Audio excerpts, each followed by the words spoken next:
Ollie, obviously there were a lot of impressive performances today, but I thought Mason Greenwood was particularly good. How did you think he played?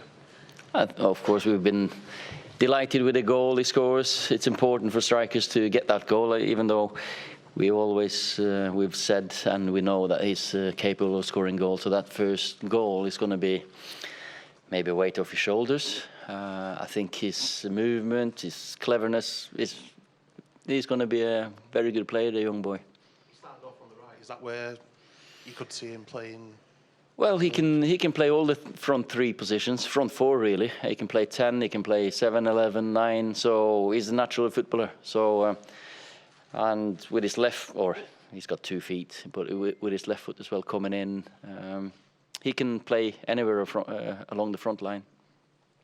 Ollie, you've obviously been around the club for so long. Do you sometimes just know a Man United player and see a Man United player? I know he's only 17, he's very young, but do you feel that way about Mason? And can also just on the two-footed thing, is it quite unusual for a lad at that age to be so two-footed?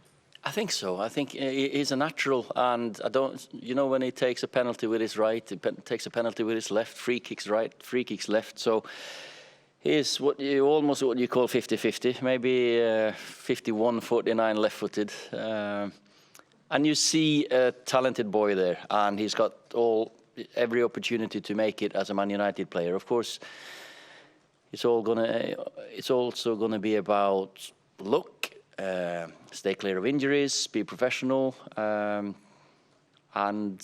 I'm sure he's gonna grab his chance because he's got everything that's is there for him. The other day, Marcus Rashford said that he didn't see himself exclusively as a number 9, but do you see him this season as playing through that role, and the fact that he scored in both games so far, that bodes well for what's to come? Yeah, right. But same with Marcus. He can play along the front line. Sometimes he likes to drift to the left. Same with Anthony. Both of them can play 9 and 11, also together as a pair with 9 and 10.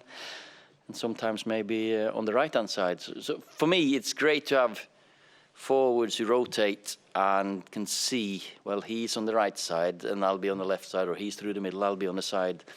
And I don't think we should nail them down to one position, because they're good footballers and they can see space. Just ask you about Romelu Lukaku, because obviously he's not involved again today, and it just feels as though the group's kind of moving away from him a little bit.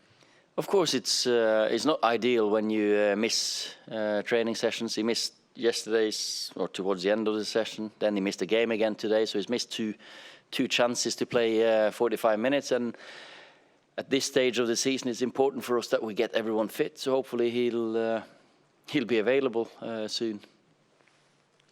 Can I ask you about Andreas Pereira and how you see his progress and what type of role he could play this season?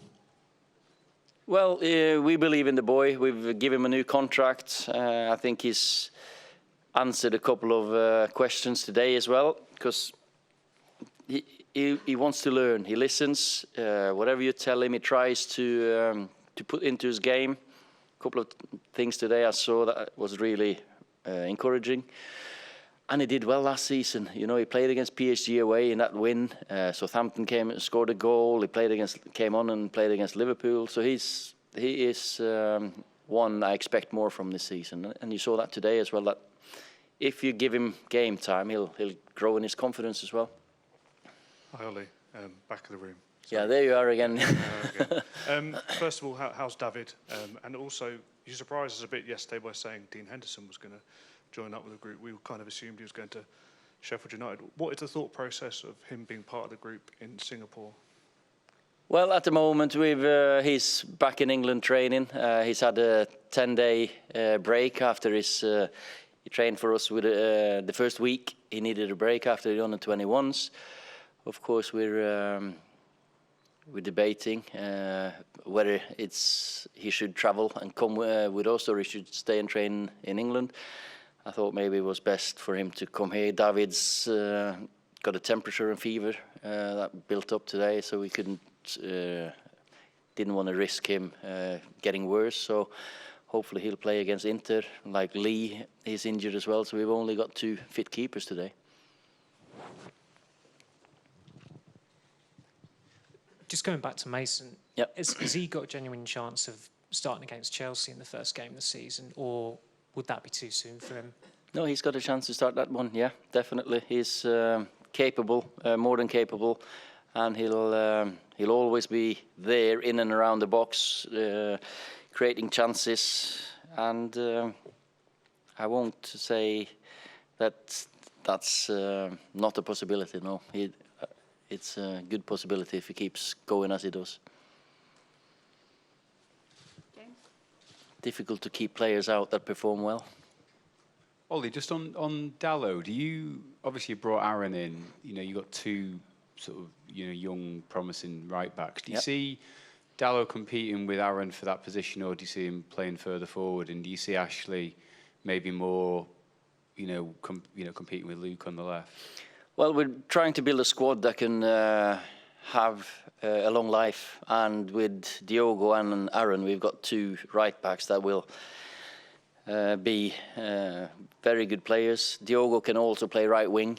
He's probably gone from right back to also being able to play right wing, while Aaron has been right wing that can play right back. So they can give us good options on the right. Both of them wing backs as well, and Ashley can play both sides. He's played in the World Cup last summer for England, left back, and he can push Luke and Aaron and Diogo.